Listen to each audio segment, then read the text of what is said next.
mujyanirize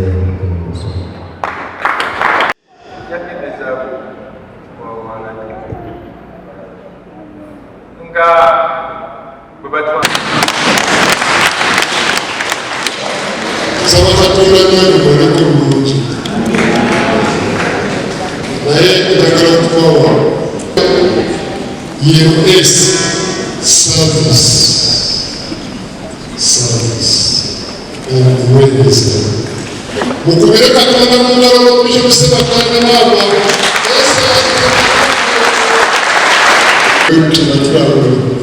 Bishop Sasa yukusale zikiriza kwesa kigambo ky'Uganda Bishop Agambe Bishop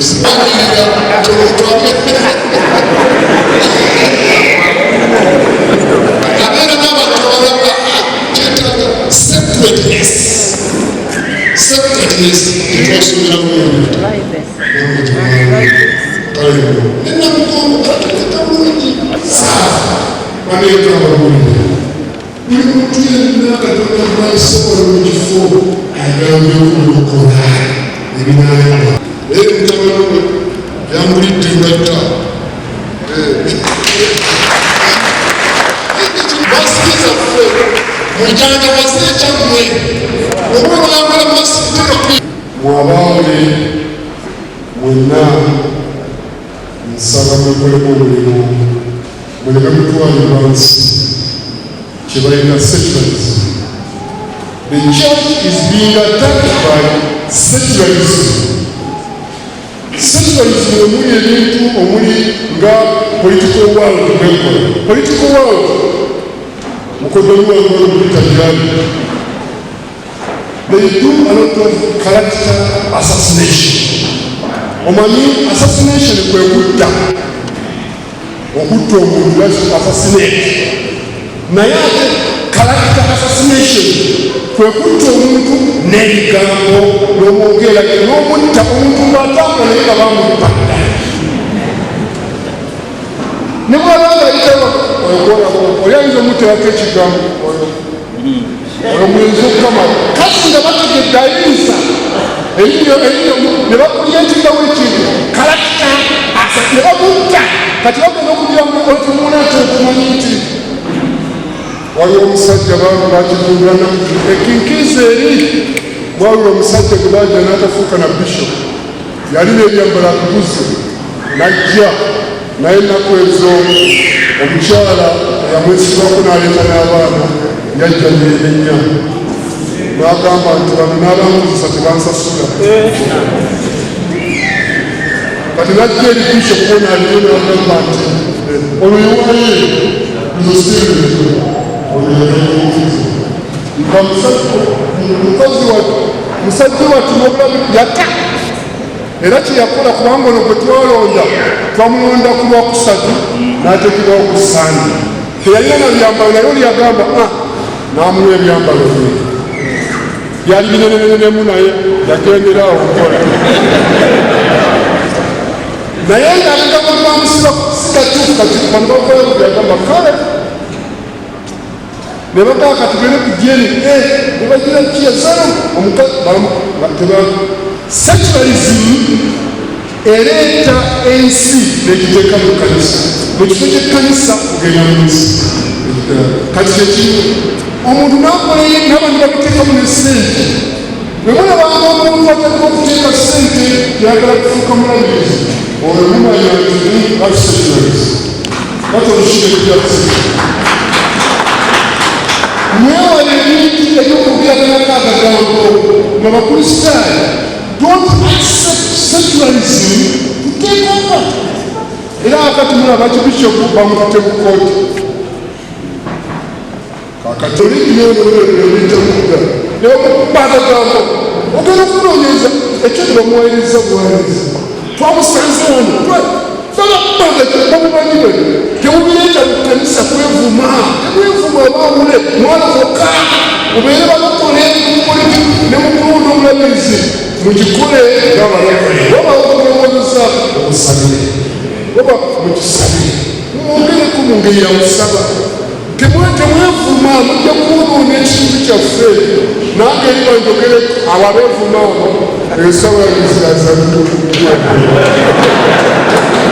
mulimu abantu abaswaza naye ate muna tebaswala ebyo tubyewale saagala kumuwira mukono kuba kati ndi mu kiseera kizibu nnyo naddala omwaka ogujja kati nga 27 omwaka guno tulina okusaako bishop wekoti North Kalamoja era fulema kulya sekukulu nga ngenda Kalamoja tuseeko we yazaalibwa 27 kakati wetuva tuba tulina okujja emikolo mu February kati ate mu Julayi n'okugenda eweero nga mwenda okusaako wala ate nga munana Decemba n'okusaako wennamirembe olaba ttiimu yaffenna nawe omanyi oba mu kisaawe oba n'abantu omusamba kakati tulina omusajja gwayita Ronaldo musambi mulungi naye kati yajja mu mwanyi tasobola kubanga era mumwete bamanyi nga yafuuka ngayatemakajja yafuuka ngayatemakajja musajja naye emikisa gy'okuteeba girina era mulaba afuuba naye bayinza okugenda akola paasi naddukaga n'omutego ate nadduka n'obuddusi mu kifo ky'okubuliriza pasipo ya paasi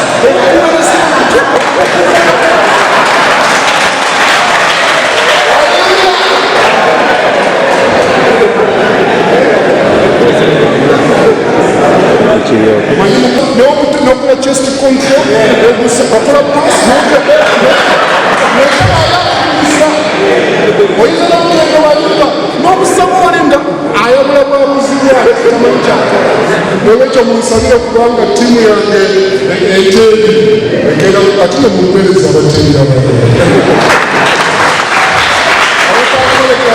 kati bengali ttiimu yaffe neroleka ate naddala mu Uganda ganza kibisho neetaaga mukuweereza nsaba Mukama bwoboosi nsaba Mukama bwayambe mukole ekintu ekituufu nsaba muyimusa omutindo ogw'enjiri ogw'okusaba ogw'okwegayirira ogw'okwegeya ogw'okukkiriza Mukama ogwa salvation ogwa sanctification okugenda ku services zino services zino ziyamba kubuulira njiri services are meant to support the work of the gospel. Mukama waffe Yesu yeebazibwe. Nze Reverend Canon Edward Kironde Balamaze Sabadiikoni Werugazi. Twebaza nnyo Mukama olw'ekisa kye ekingi kubanga obulabizi bw'emukono tuweeredde ekitiibwa mu nnaku zino okuva ku Lwomukaaga ku Sande ne leero ku Mande okukyaza mukadde waffe Saabalabirizi w'obwa Saabalabirizi olw'ekkanisa ya Uganda the Most Reverend Dr. Samuel Stephen Kazimba Mugalu.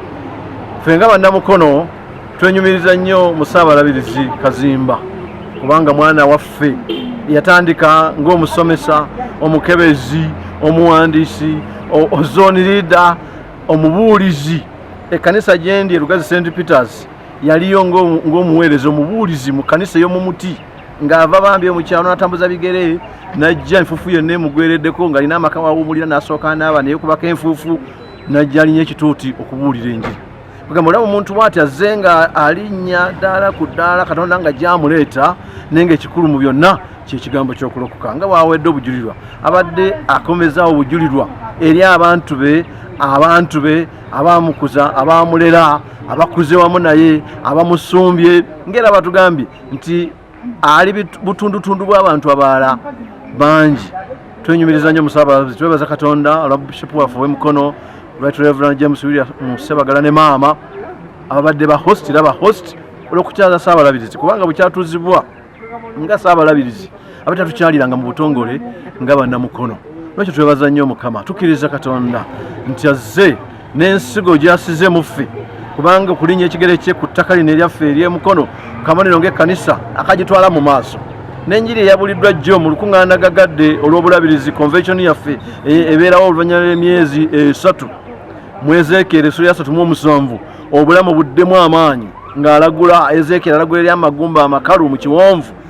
Saabalabirizi yatuzizzaamu essuubi ng'abantu kubanga emmere gye tuyitamu amagumba agakala emitima gikala, emibiri gigwamu amaanyi, essuubi ligenda, amaka gasasika, bintu bingi bye tuyita mu kiseera kino. Saabalabiza tukyalidde bannamukono mu kiseera ekituufu, n'aleeta enjiri entuufu ng'omusibe omukulu w'ekkanisa, n'atulambula ate naffe ng'abasumba n'atulera, n'atuzzaamu amaanyi, n'atulambika mu lugendo luno olw'okukkiriza, n'ate ne mu nkulaakulana eya bulijjo.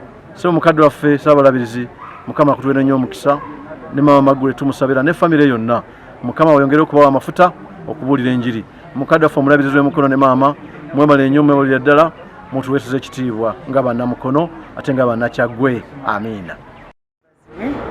Amanya gange nze Sarah Sewanyana, Pulezidenti w'abakyala bafumbo Mothers Union mu Mukono Diocese. Nange nebaza Katonda olw'omukisa gwe twafunye okukyaza Archbishop Stephen Kazimba Mugalu mu Diocese y'e Mukono. Newankubadde nga mwana nzaalwa y'e Mukono, naye ekitiibwa kye twafunye okubeera nga tumukyaza tumala naye ennaku 2 okuva ku Sande n'olw'Emmande, tukyebaliza Katonda. Mu byonna twebaza nnyo Katonda olw'enjiri gye yatuleetedde ku lunaku olw'Essande ng'ayogera ku kiwonvu ekisangibwa mu Ezeekyeri essula 37 ng'ayogera ku magumba agali mu kiwonvu agaali tegalina ssuubi nti galiyimuka tegaliddamu ne gatambula, naye n'agamba nti ragira. Kale tulaba nga ne Diocese yaffe n'okwadde wayinza okuba nga waliwo ebintu ebibadde bitambula ng'ebyaggwamu amaanyi, n'okwadde wayinza okuba ebibadde bitambula ng'ebirabika nti kyasooka kukoleka. Tulaba nga naffe tulina ekigambo kya Katonda nti ragira, buli kimu kijja kuddamu kitambule. Enjiri yabadde etuzannya engulu. Osanga ne bulamu bwaffe obwa bulijjo mulimu ebintu byafa mu ffe, naye bwe yamaze okutubuulira we yagendedde okumala nga tulaba bizuukidde mu linnya lya Yesu Kristo Mwana Katonda omulamu olwadde olunaku lw'Essande.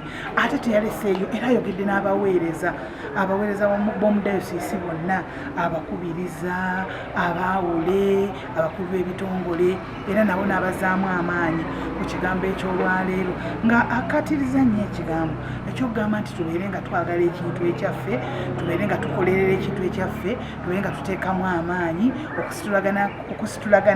okusituligana okubeera nga twawumirwa Katonda mu maaso. N'ekibadde kya muwendo nnyo.